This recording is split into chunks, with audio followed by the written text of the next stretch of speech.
그렇으니까요. 편하게 하시면 될 것 같아요. 어차피 아, 편집할 거라서. 네. 네네. 네, 그러면 한 5초 있다가 제 얼굴 띄워주시면 바로 진행하겠습니다.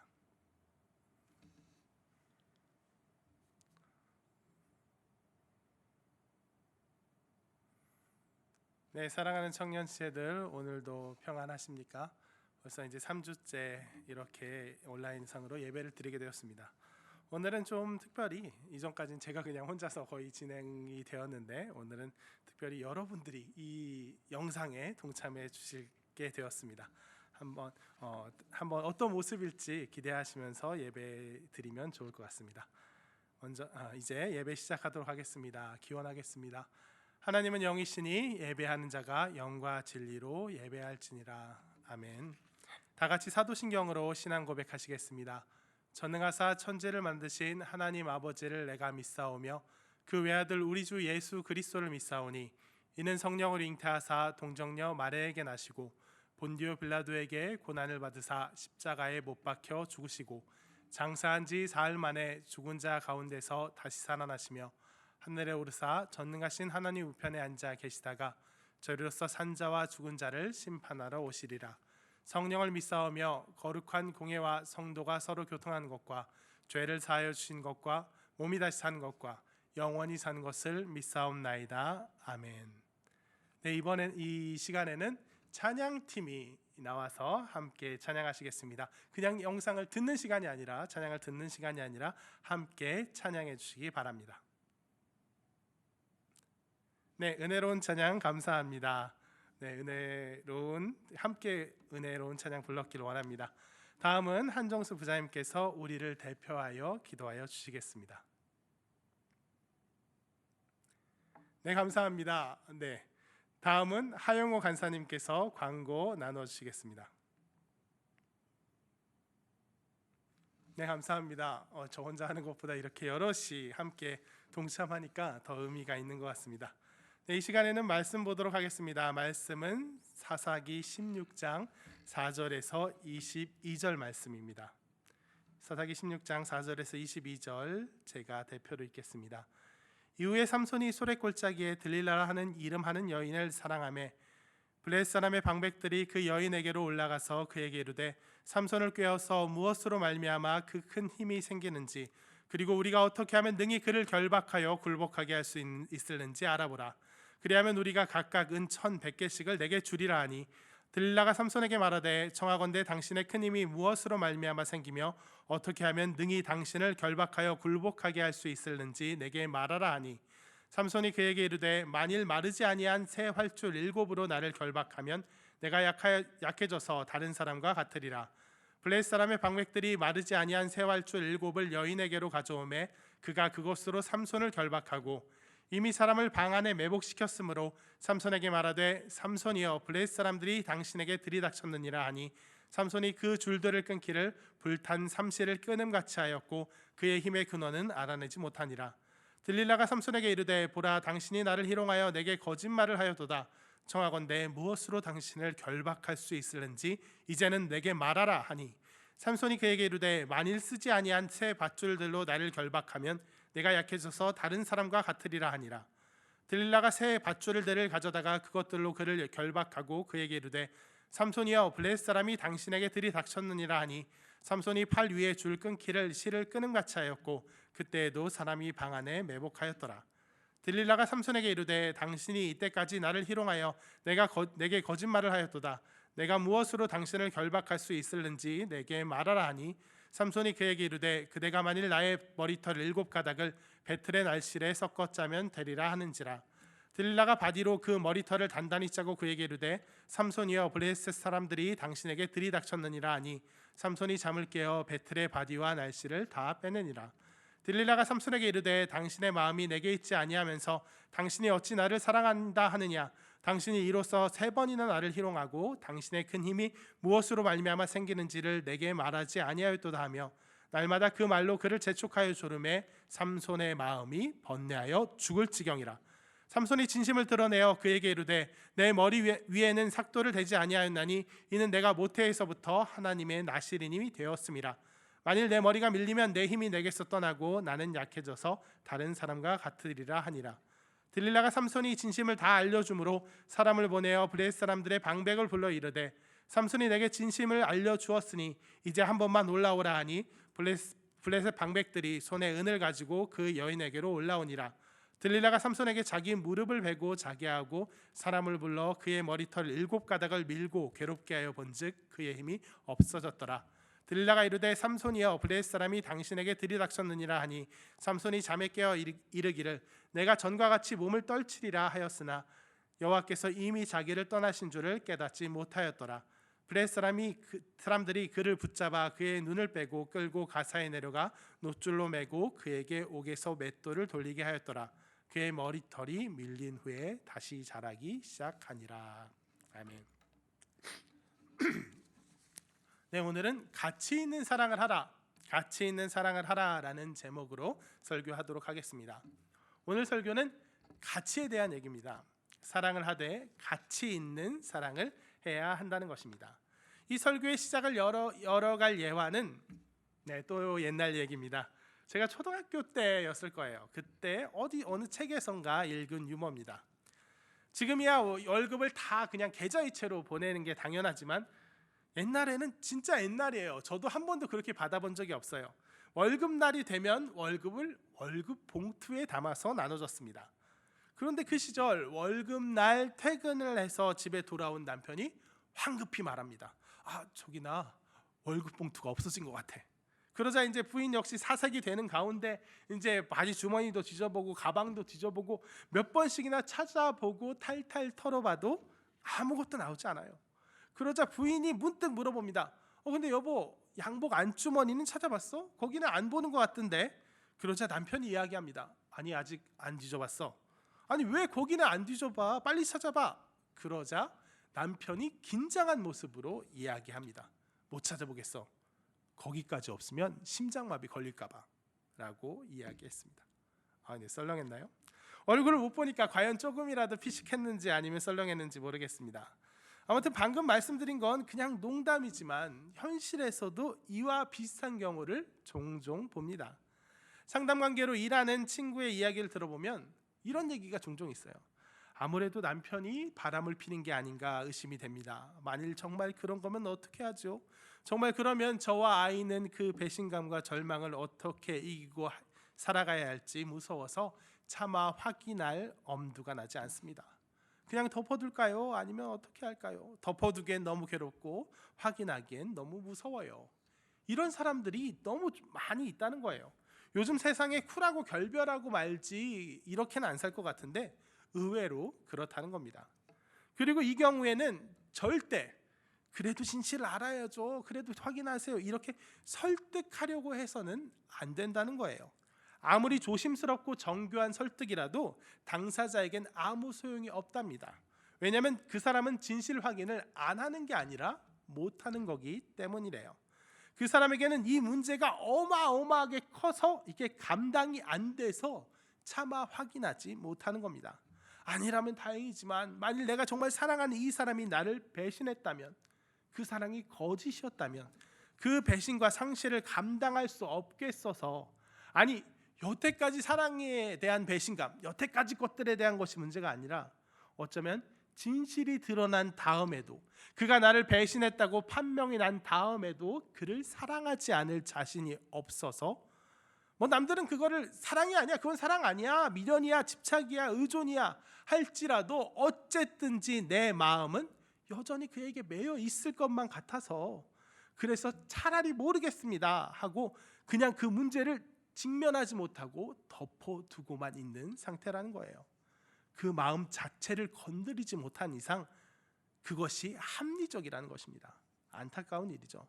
정말 제대로 된 상대와 제대로 된 관계를 이뤘다면 참 아름답고 가치 있었을 그 가치 있는 사랑을 이뤘을 그 지극한 마음이 그럴 가치가 없는 상대를 향해서 오히려 그 사람을 초라하게 만듭니다. 그 사람을 괴롭히는 도구가 됩니다. 이 안타까운 경우가 오늘 본문에도 나옵니다. 오늘 본문에도 그런 함정에 빠진 사람이 나와요. 바로 삼손입니다. 오늘 본문은 삼손이 들릴라에게 배신을 당한 얘기예요. 자기 힘의 비밀을 들릴라에게 털어놓았다가 모든 힘을 잃고 블레셋 사람에게 끌려가는 이야기입니다. 저는 어릴 때 이 본문을 읽고 왜 삼손은 들릴라를 떠보지 않았을까라는 생각을 했습니다. 무슨 말이냐면 들릴라가 삼손에게 막 당신 힘의 비밀을 내게 말해줘, 날 사랑하면 말해줘 하고 조르는데 삼손 또한 이걸 말하는 게 너무 위험한 일인 걸 알아요. 당장 잡혀가서 죽을 위험이 있는 일이니까. 그래서 일단은 거짓말로 둘러댑니다. 예컨대 한 번도 쓰지 아니한 새 밧줄로 나를 묶으면 내 힘이 없어질 거야, 이렇게 둘러대요. 그런데 문제는 이렇게 거짓으로 그냥 둘러댄 이 방법들이 하나같이 언제든지 원상복구가 가능한, 이를테면 들릴라가 그래? 그럼 한번 해보지 뭐 하고 시도해보기에 전혀 부담이 없는 방법이었다는 게 문제입니다. 들릴라 입장에서는 삼손이 잠잘 때 새밧줄 구해서 한번 묶어보고 삼손은 블레셋 사람이 잡으러 왔어요 하고 시험해봐서 진짜 힘이 없어지면 뭐 좋죠, 원하는 대로 됐잖아요. 블레셋한테 넘기면 되고, 만약에 힘이 안 없어지고 삼손이 당신 지금 이게 뭐 하는 거야, 왜 날 묶었어 하면 당신이 나한테 알려준 게 진짜인지 알아보려고 했지, 근데 물론 알아보고 풀어주려고 했어, 근데 당신은 날 속였어, 날 믿지 않은 거야 하고 오히려 삼손을 달달 볶으면 됩니다. 실제로 그렇게 했잖아요. 그런데 만약 삼손이 거짓말로 둘러대더라도 이렇게 둘러대면 이야기가 좀 달라집니다. 결코 돌이킬 수 없는 방법. 예컨대 내 눈썹을 밀면 내가 힘이 없어질 거야, 이렇게 둘러대면 얘기가 달라져요. 내 힘의 비밀은 눈썹이야. 그래서 내 눈썹을 싹 밀면 난 힘이 사라져 버릴 거고 그 힘은 다시 돌아오지 않을 거야. 그러니까 절대 시험해 볼 생각하지 마. 내 힘이 사라지면 당장 블레셋 사람이 날 잡아가 죽일 테니까, 날 해치게 될 테니까. 이렇게 말하면 어때요? 들릴라 입장에서도 이거 해보기가 좀 쉽지 않아요.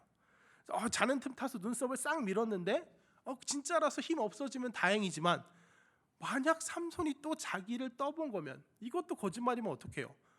야, 너 지금 내 눈썹 밀었냐? 내가 눈썹 밀면 그냥 힘을 영영 잃어버린다고 했는데, 돌이킬 수 없다고 했는데, 결국 잡혀가 죽게 될 거라고 했는데, 뭐야 너 내가 죽어도 상관없다는 거야? 아니 너 애초부터 블레셋 사람하고 짜고 나를 해치려고 한 게 뭐야? 해치려고 한 거 아니야? 대체 네 의도가 뭐야? 하고 추궁 당할 수밖에 없어요. 왜냐하면 시험해보고 풀어줄 셈이었어. 시험해보고 아니면 다시 풀어주면 되지 뭐, 이게 안 되니까요. 애초부터 그녀의 목적이 삼손을 해칠 셈이었다는 게 어쩔 수 없이 드러나 버리는 겁니다. 따라서 들릴라로서는 쉽게 선택할 수 있는 방법이 아니었어요. 분노한 삼손이 그녀를 해칠 수도 있었을 테니까. 그래서 저는 괜히 혼자 좀 안타까웠어요. 삼손 좀만 더 신경 쓰지, 조금만 잘 이야기했어도 그렇게 잡혀갈 일은 없잖아. 들릴라가 블레셋과 내통했다 하고 아무래도 낌새가 이상하다고 알아차리든가, 아니 거기까지는 아니라도 최소한 그렇게 들들 볶이지 않아도 됐을 텐데, 이거 시험해볼 생각도 하지 마, 이거 하면 끝나 라고 얘기하면 거기서 그만이었을 텐데, 나 같은 친구가 한 명만 있었으면 그 삼손에게 그 방법을 알려줘서 파국을 막았을 거라고 혼자 막 잘난 맛에 취하고 그랬습니다. 어릴 때 얘기예요. 네. 그런데 제가 조금 커서 이제 20살 넘어선 것 같아요. 장성에서 성경을 다시 보니 삼손이 이 방법을 몰라서 떠올리지 못해서 안 한 게 아니었겠다는 생각이 들었어요. 왜냐하면 삼손은 결코 멍청한 사람이 아니에요. 아니 오히려 조금 다혈질이긴 하지만 그 이상 똑똑한 사람입니다. 오늘 사사기 14장 14절 보면 먹는 자에게서 먹는 것이 나오고 강한 자에서 단 것이 나왔느니라. 이게 뭐냐 하는 수수께끼를 내요. 삼손이 사자를 찢어 죽인 다음에 그 시체에 벌들이 벌집을 만든 걸 보고 만든 수수께끼예요. 센스 너무 넘치지 않습니까? 우리 같으면 그냥 맛있다 하고 그만일 텐데, 삼손은 이걸 가지고 블레셋 성읍 온 사람들이 3일 동안이나 끙끙대도 끝내 맞추지 못한 수수께끼를 만들 수 있는 사람이에요. 똑똑해요. 이 방법 아마 떠올리고도 남았을 겁니다. 그럼 왜 안 떠보느냐? 왜 들릴라가 내 힘의 비밀을 물어보는 것이 나를 너무 사랑해서인지, 아니 나를 너무 사랑해서 내 모든 비밀을 알고 싶어서인지, 아니면 나를 배신하고 내 원수와 짜고 나를 죽이려고 그런 건지 왜 안 시험해 보느냐? 오늘 설교 처음에 들었던 예와 기억하시죠? 배우자가 지금 바람을 피는지 안 피는지 차마 확인하지 못하겠다던 그 사람처럼 삼손도 그런 겁니다. 차마 떠보지 못하는 거예요. 만약 그렇게 들릴라 떠봤다가 진짜 들릴라가 배신한 거면 어쩝니까? 내 눈썹 밀면 힘이 없어질 거야, 그러니까 절대 하지 마 했는데 자다가 일어나 보니까 내 눈썹이 빡빡 밀려 있으면 어떡해요? 들릴라는 블레셋이 왔어요 하고 소리치면서 날 힐끔거리고 나를 죽이려고 한 게 명명백백 드러났는데 내 팔과 내 다리에는 여전히 힘이 가득 차 있으면 어떡할 거예요? 빡빡 깎인 눈썹 여전히 남아있는 힘으로 들릴라를 죽일 거예요? 때릴 거예요? 아니면 혼내주고 떠날 거예요? 뭘 어떻게 할 거예요? 이게 감당이 안 되는 거예요. 이 여자가 나를 떠난다는 사실이 나를 배신했을 거라는 그 가능성이 도저히 감당이 되지 않는 겁니다. 너무너무 사랑하니까, 들릴라를 너무너무 사랑하니까 감히 떠볼 생각을 못하는 거예요. 그러다가 그렇게 떠봤다가 진짜 그러면 어떡해? 내가 함정 팠다가 진짜 나를 배신한 거면 어떡해? 하고 상상만으로도 감당이 안 돼서 그 합리적이고 이성적인 그 길을 차마 선택하지 못하는 거예요. 그리고 죽을 만큼 고민만 하는 거예요. 너 나를 배신할 거야? 아니, 한 거야? 아니지, 나 사랑하지. 그냥 내 사랑 확인해보고 싶어서 그러는 거지. 근데 또 이상하고, 아니야? 정말 블레셋 사람이랑 내통한 거야?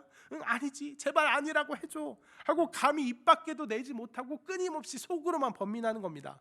그래서 16장 16절 들릴라가 날마다 그 말로 그를 재촉하여 조르매 삼손이 마음이 번뇌하여 죽을 지경이라. 1,000명의 블레셋 군사들도 죽이지 못한 삼손인데 한 여자 들릴라가 그를 배신했을지도 모른다는 그 가능성만으로 죽을 지경이 됐어요. 삼손 진짜 로맨티스트입니다. 그런데 참 저는 이 구절에서 짠한 게 있어요. 여기 참 의미심장한 단어가 있습니다. 한번 다시 16절 띄워주세요. 재촉하여 조르다의 이 조르다는 히브리어로 헤치카입니다. 이 단어는 오늘 본문에서 2장 앞 14장 17절에도 등장합니다. 14장 17절 7일 동안 그들이 잔치할새 그의 아내가 그의 앞에서 울며 그에게 강요함으로. 여기 울며 그에게 강요하였다의 강요함이 바로 또 헤치카예요. 이전 삼손이 들릴라와 사귀기 이전에 또 그 이전 가사의 기생과 만나기도 이전에 처음 첫사랑 딥나의 블레셋 여인과 최초로 사랑에 빠졌을 때 그 혼인잔치에 온 블레셋 사람들과 아까 말한 수수께끼 내기를 했었죠. 아까 이야기한 사자를 찢어 죽이고 꿀을 얻은 일에 대해 수수께끼를 블레셋 사람한테 냈습니다.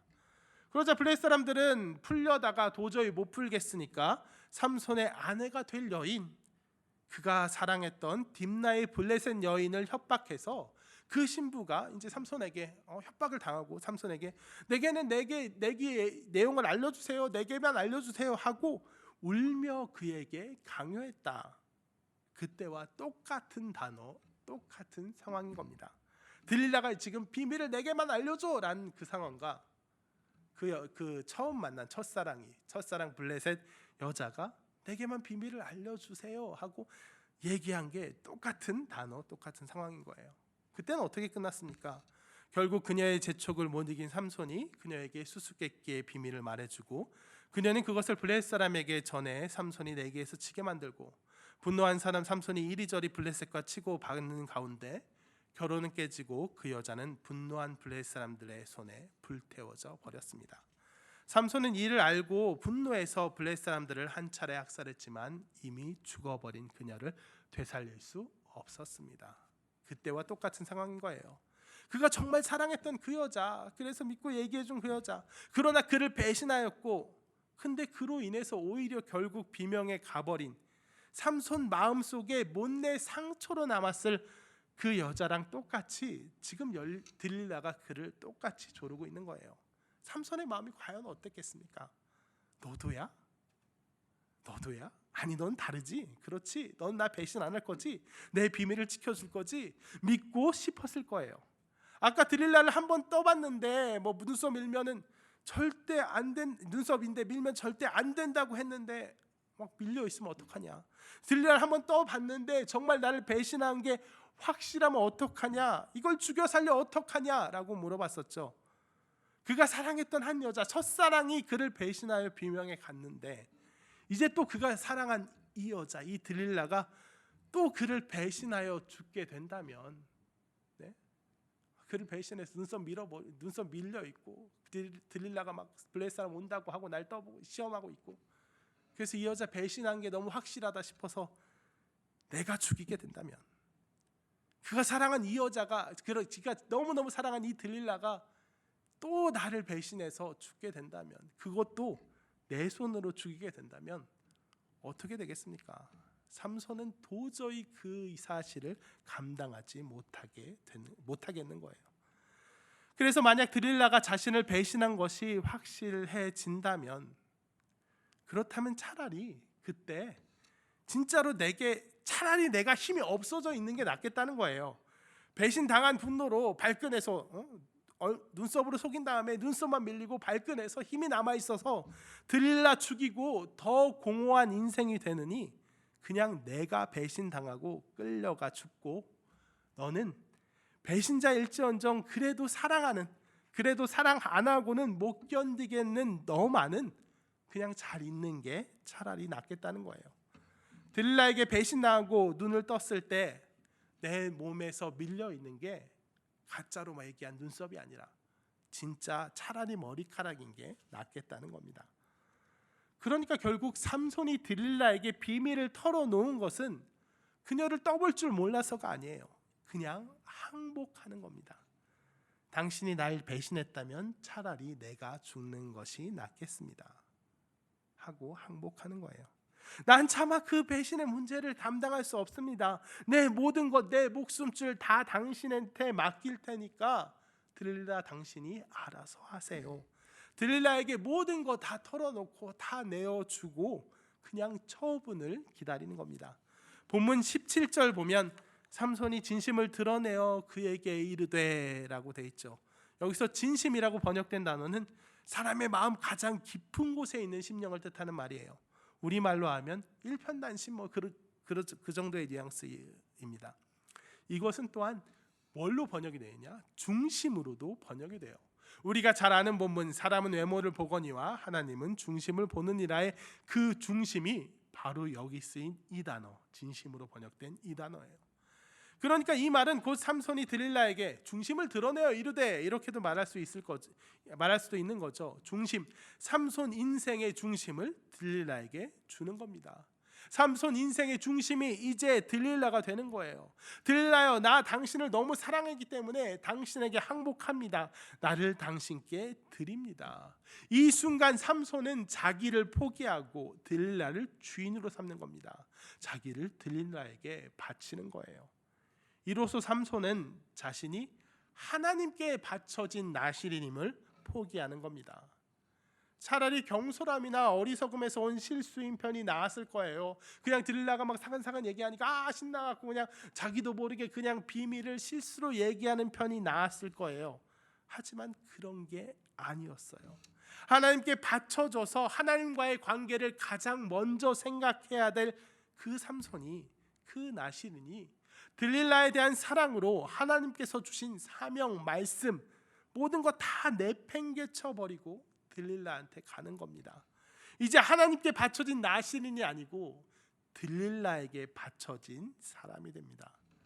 이건 무척이나 로맨틱하게 느껴질 수 있겠지만 동시에 하나님을 저버리는 행위, 하나님을 외면하는 행위였습니다. 그랬기 때문에 이제 더 이상 그가 하나님께 바쳐진 나실인이 아니라 들릴라에게 바쳐진 로맨틱한 남자가 됐기 때문에 머리카락과 함께 하나님께서 주신 힘이 빠져나가는 겁니다. 그냥 머리카락 자체가 문제가 아니라 그럼으로써 그의 중심이 들릴라에게로 옮겨졌기 때문에.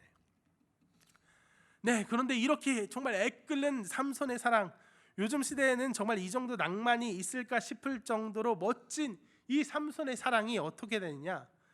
들릴라는 정말이지 치가 떨릴 만큼 깔끔하게 이 사랑을 배신합니다. 너무 치밀해요. 먼저 들릴라는 이 말을 듣자마자 삼손이 토해내는 이 절절한 진심, 그 중심을 듣고 이번에는 진짜구나 하고 삼손의 마음을 알아챘어요. 그래서 16장 18절 들릴라가 삼손이 진심을 다 알려줌으로 사람을 보내어 블레셋 사람들의 방백을 불러 이르되 삼손이 내게 진심을 알려주었으니 이제 한 번만 올라오라. 한 번만 더 오세요. 이번은 진짜예요. 이번 느낌이 왔어요. 삼손이 나에게 항복했어요. 그의 중심을 내게 줬어요. 왜 뭐 사기꾼들 나온 영화에서 막 그 사람 나 없이 못 살아 하고 의기양양해하는 제비나 꽃뱀이 연상됩니다. 사랑이 사람을 감동시키는 것이 아니라 오히려 그를 이용해 먹을 수 있겠다 하는 정말 좋은 수단으로 전락해버리죠. 그런 다음에 19절 들릴라가 삼손에게 자기 무릎을 베고 자게 하고 사람을 불러 그의 머리털 7가닥을 밀고 괴롭게 하여 본즉 그의 힘이 없어졌더라. 블레셋 사람들이 도착하는 것을 기다려 삼손을 자기 무릎 위에 재웁니다. 무릎 위에 막 부채질도 해줬겠죠. 엄청 다정합니다. 그런 다음에 삼손이 잠이 들자 삼손의 머리카락을 몇 가닥? 7가닥 밀어요. 딱 7가닥. 왜 7가닥 밀까요? 들릴라의 치밀함이 드러나는 장면입니다. 많이 밀면 티나잖아요. 삼손은 들릴라를 감히 떠보지 못하고 자기 중심을 다 드러내서 그래 배신당하면 차라리 내가 죽는 게 낫다 하는데 들릴라는 삼손이 얘가 진심으로 나한테 말하는구나 라고 느꼈으면서도 혹시 모르니까 99% 맞는 것 같긴 한데 혹시 모를 1%를 위해서 정말 마지막까지 조심하는 거예요. 그래서 머리털을 많이 안 밀고 슬쩍 티 안 나게 뭐 민 줄도 모르게 조금만 미는 거예요. 근데 한 올 민 거는 또 너무 적게 밀었다고 효력이 안 날 것 같으니까 최대한 적게 밀되 그래도 의미가 있을 것 같은 수 완전수 7가닥을 밀어보는 겁니다. 진짜 머리 굴리는 소리가 여기까지 들리는 것 같아요. 그리고 나서 이제 어때요? 그 다음에도 확인해요. 19절 후반부에 보면 그의 몸을 괴롭게 하여 본즉 그의 힘이 없어졌더라. 그렇게 밀고 나서도 바로 안 깨우고 혹시나 한번 시험해봐요. 괴롭게 하여 본즉 아마 뭐 꼬집어 보거나 했겠죠. 꼬집어 보니까 이거 반응이 좀 다른 거예요. 근육질로 탄탄하던 뭐 몸이 좀 말랑말랑해졌다든가 뭐 아니면 이렇게 하는 손길에 힘이 없어졌다든가 뭐 옆에서 오래 지켜봤으니까 알아차릴 수 있었을 겁니다. 들릴라가 힘으로 없어진 걸 확인하고 그 다음에야 최종 확인. 자 삼손 일어나봐요. 블레셋 사람들이 쳐들어왔어요 하고 확인하는 거예요. 정말 대단하지 않습니까? 정말 세상 다시 없는 사랑을 보여준 그 삼손의 사랑이 이렇게 세상 다시 없을 정도로 치밀한 이 약한 여자 들릴라에 의해서 처절히 깔끔하게 배신당합니다. 부모도 외면하고 민족도 외면하고 나 자신도 하나님도 모두 내팽겨친 채 들릴라에게 몰두했던 이 삼손의 사랑, 그 대가는 바로 처절한 배신이었어요. 여러분, 그런데 삼손의 경우가 지나치게 극적일 뿐 이런 배신은 사실 우리 곁에서 종종 일어납니다. 물론 저는 지금 여자를 믿지 말라, 남자를 믿지 말라, 뭐 머리 검은 짐승은 키우는 게 아니다, 이런 이야기를 하고 싶은 게 아니에요. 사람의 사랑은 기본적으로 배신당하게 되어 있다는 이야기를 하고 싶은 거예요. 사람과 사람 사이의 사랑은 일방향이기 때문에 사람에게 있어 누군가 누구를 사랑한다는 게 또 그 사람이 이 사람을 사랑하는 것으로 연결되지 않기 때문에 사람의 사랑은 기본적으로 배신당하는 것을 전제로 깔고 있습니다. 이 사람이 이 다른 사람 A가 B를 죽도록 사랑한다고 해서 그 사랑의 반응으로 B가 A를 사랑하게 되지는 않습니다. 물론 날 사랑해주면 고맙고 기쁘지만 그것뿐이에요. 상대를 사랑하게 되는 건 또 다른 문제예요. 그 사람이 결국 나에게 얼마나 더 사랑스러운가. 많이 양보하면 누군가의 사랑은 내가 그를 사랑하는 조건 중에 하나는 될 수 있어도 결코 그렇게 절대적인 조건은 되지 않습니다. 아시죠? 우리는 경험해 왔잖아요. 우리가 경험했던 무수한 짝사랑이 알게 됩니다. 내가 그 사람을 너무너무 사랑하는데 그 사람이 나를 사랑하는 건 또 다른 문제예요. 무수한 짝사랑이 그렇고 또 부모의 사랑이 또 그렇죠. 부모의 사랑처럼 지나친 사랑, 어떻게 보면 부모의 사랑처럼 진짜 지극히 뜨거운 사랑은 반드시 배신당합니다. 내리사랑이란 말 있잖아요. 정말 부모가 자녀를 사랑하는 만큼 자녀는 결코 부모를 사랑하지 않습니다. 물론 그런 걸 알면서도 희생하며 헌신하는 사랑이 바로 부모의 사랑이지만요. 아무튼 사람의 사랑은 이렇게 누군가를 사랑한다고 해서 당연히 그 사랑에 대한 반응이 돌아오지 않습니다. 별개의 문제예요. 그래서 이 사람의 사랑이 맞아 떨어질 때도 있어요. A가 B를 사랑하는데 B도 A가 사랑스러워서 B도 A를 사랑하고 이렇게 맞아 떨어질 때도 있지만 대개는 그렇지 않고 엇나갑니다. 그리고 그 엇나갔을 때 그 엇나간 사랑은 우리를 심히 초라하게 만듭니다. 짝사랑이 얼마나 우리를 초라하게 만드는지 한번 생각해 보시죠. 우리의 사랑, 엇나간 사랑이 우리를 초라하고 우리를 비참하게 만듭니다. 왜냐하면 우리에게는 사랑에 대해서 반응할 능력이 미미하기 때문인 거죠. 아무튼 그래서 삼손은 들릴라에게 배신당하고 블레셋 사람에게 끌려갑니다. 블레셋 사람들은 그의 눈을 빼고 가사에 내려가 놋줄로 매고 그에게 옥에서 맷돌을 돌리게 하는 모습으로 만들어 버렸어요. 마치 짐승들이, 가축들이 그 연자맷돌 방아를 돌리듯이 삼손을 그 짐승 취급을 해버렸어요. 지극히 초라한 모습이고, 이제는 그가 힘이 있었고 그가 왕성했을 때는 여러 사람이 흠모하였겠지만 이제는 아무도 돌아보지 않은 초라한 모습이 되었습니다. 그런데 그렇게 배신당한 삼손, 그렇게 그 사랑을 배신당하고 초라해져 버린 삼손에게 누가 찾아오시냐? 역시 하나님이 그에게 찾아오십니다. 22절, 그의 머리털이 밀린 후에 다시 자라기 시작하니라. 그의 머리털이 밀린 후에 다시 자라기 시작한다. 당연한 얘기죠. 당연한 얘기예요. 이 얘기를 굳이 적어놓은 것은 삼손이 모든 것을 잃고 세상 기준으로는 끝장난 상태에서도 하나님께서 상황을 회복시키고 문제를 다시 풀어가기 시작하셨다. 그 상징적인 의미입니다. 여기서 쓰인 삼손의 머리털이 밀린 후에 다시 자라기 시작했다 하는 이 시작의 단어는 13장에 삼손이 태어나서 처음 사역을 시작할 때 여호와의 영이 그를 움직이기 시작하였다와 똑같은 단어예요. 다시 하나님께서 그를 움직이기 시작했다는 거예요. 다시 하나님께서 정말 그를, 하나님을 전적으로 외면하고 떠나갔던 삼손에게 다시 찾아가셨다는 거예요. 그러자 다 갖추었을 때는 하나님을 외면하고 들릴라에게 정말 올인했던 삼손이 이제 와서는 어떡합니까? 하나님께 간구합니다. 하나님, 제가 잘못했습니다. 제가 단 한 번만 사명을 감당하게 해주십시오. 제가 다시 한 번만 사명자로서 서게 해주십시오. 아니, 사명자로 죽게 해주십시오. 이것이 만약 다른 사람을 향한 사랑이었다면, 다른 사람을 향한 고백이었다면 아무도 받아주지 않았을 겁니다. 야, 너 이거 마지막 순간 뭐 아무것도 남지 않았는데, 이 초라한데 이게 무슨 사랑 고백이야? 너 지금 궁지에 몰려서 그냥 궁여지책으로 한 얘기 아니야? 이게 어디가 진정성이 있어? 하고 아무도 받아주지 않을 이 궁색한 고백에 하나님께서는 반응하신다는 거예요. 16장 30절, 삼손이 이르되 블레셋 사람과 함께 죽기를 원하노라 하고 힘을 다하여 몸을 굽히매 그 집이 곧 무너져 그 안에 있는 모든 방백들과 온 백성에게 덮이니 삼손이 죽을 때에 죽인 자가 살았을 때에 죽인 자보다 더욱 많았더라. 삼손이 나 단 한 번만 하나님의 사명자로서, 블레셋과 싸우는 하나님의 사명자로서 바로 회복되길 원합니다. 단 한순간만 내게 그 사역에 다시 복귀할 수 있도록 허락해 주십시오. 이건 그냥 복수심이 아니에요. 그 사명을 한 번만 회복해 주십시오 하는 그 삼손의 간구를 하나님께서는 들으신다는 거예요.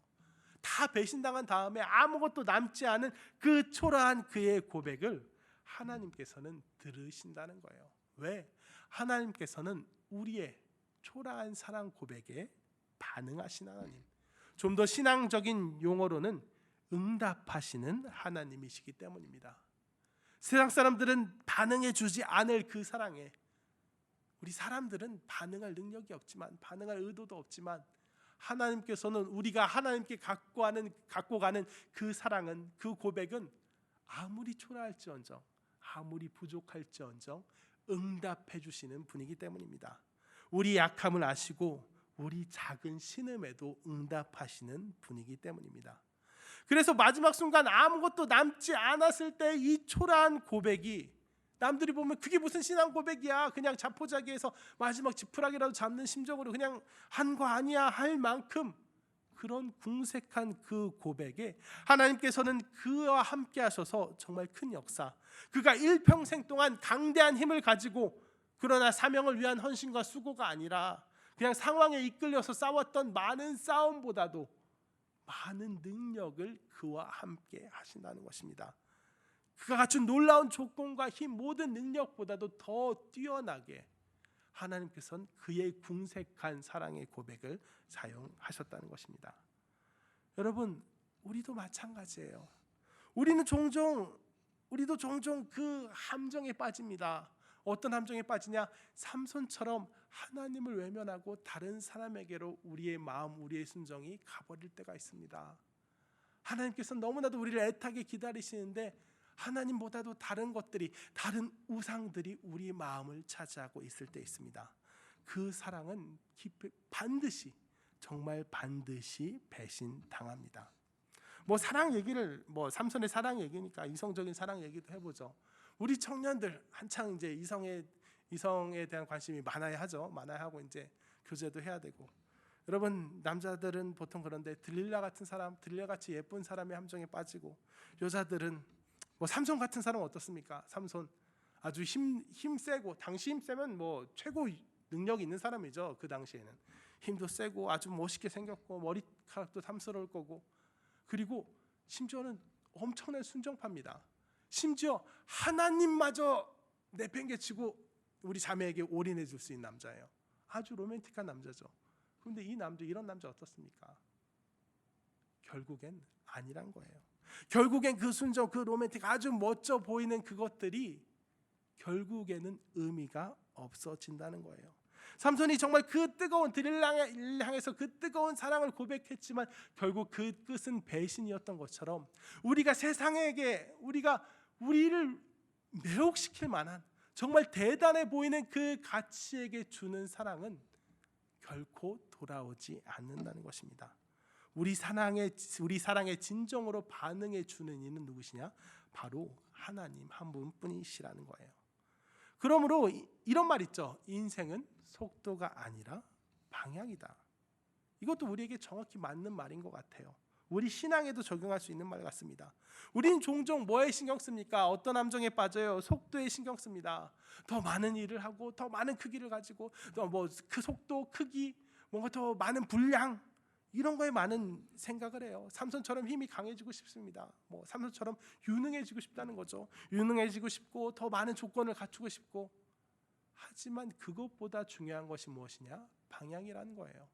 이 세상을 향해서가 아니라, 내 눈에 정말 반짝반짝 거려 보이지만 결국 썩어질 것을 향해서가 아니라, 내 부족한 사랑 고백에도, 내 사랑에, 하나님께 고백한 사랑의 그 사랑 고백의 분량이 어떻든, 그 모습이 어떻든, 그 정도가 어떻든 넘치도록 반응해 주시는 하나님께 제대로 사랑만 고백하면, 제대로 그 방향만 갖고 가면, 내 부족함과 상관없이, 내가 꾸미는 일, 내가 꾸미는 그 사랑의 고백, 그 내 깜냥과는 상관없이 하나님의 전적인 능력이 우리에게 임한다는 것입니다.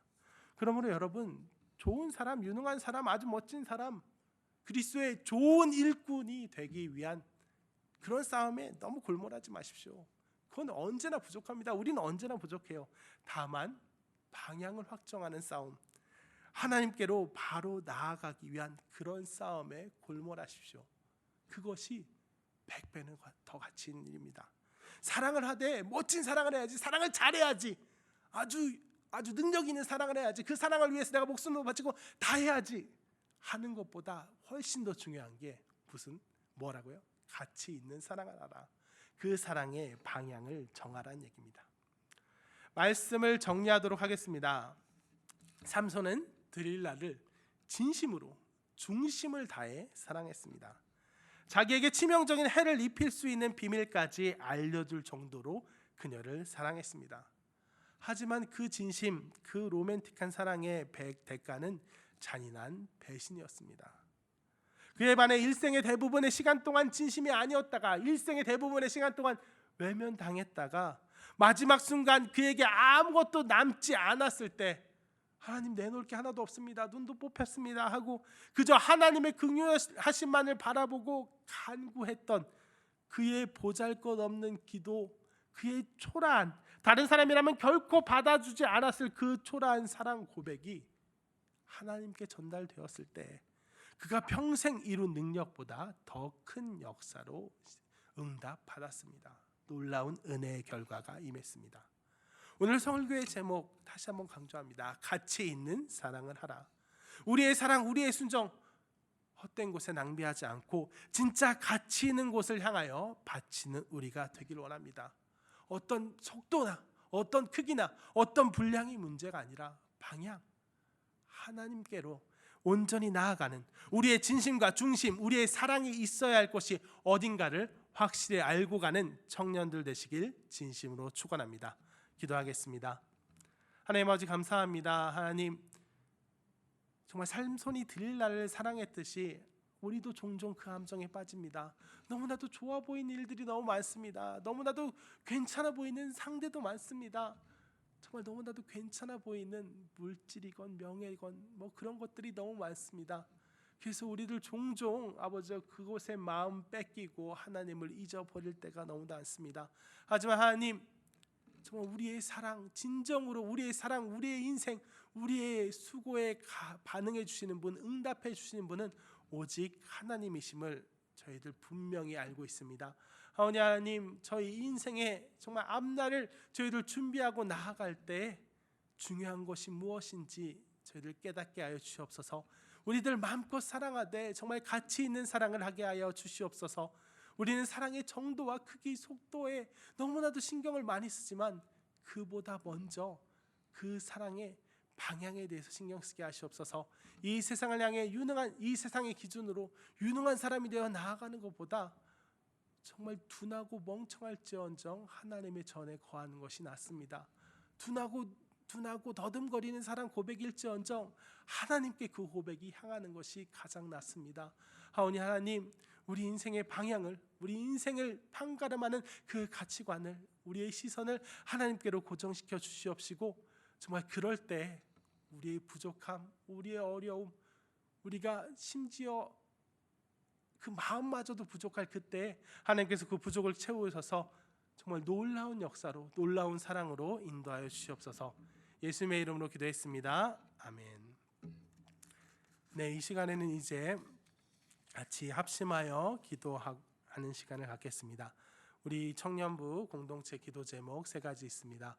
코로나19 사태 가운데 우리의 건강과 신앙, 공동체를 지켜주시기를, 그리고 이번 사태로 계획과 일정이 틀어진 지체들이 있습니다. 그 가운데에서도 가장 좋은 길로 인도하시도록, 3번째로는 당장 한국을 오가는 것부터 시작해서 여러모로 재정적인 문제도 그렇고 한국인이라고 그러면 요새는 오히려 한국인이라고 그러면 병균 취급당하고도 한답니다. 그래서 그렇게 어려워진 선교사님들에게 정말 특별한 은혜가 있도록 우리 공동체를 지켜주시고, 그리고 일정이 틀어진 지체들을 책임져 주시고 선교사님들에게 특별한 은혜가 있도록 자유롭게 처소에서 기도하시다가 주기도문으로 예배를 마쳐주시기 바랍니다.